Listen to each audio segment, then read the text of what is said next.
guys, magandang gabi. Duty ulit.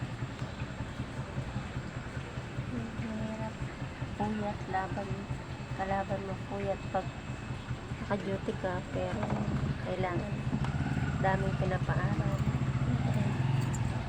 Dasal din kasi bilang isang guard, hindi natin maiwasan yung nagkaroon tayo ng bulyaso pagdating sa duty natin. Ito.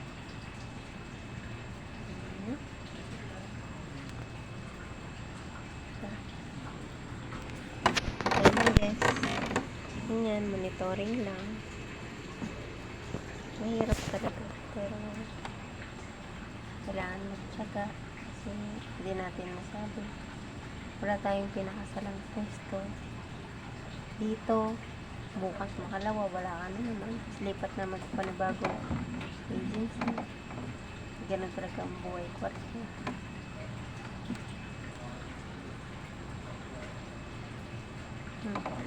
First time vlogger. Pero ganun talaga. Night. Ingat lagi mga partner. Mga Bicolancho dyan. Gandang gabi sa ating lahat. Ingat kayo lagi. Mga ka-5-9, ingat lagi sa duty. Lagi tayong magdasal para tayo ay lagi safe. Magandang gabi.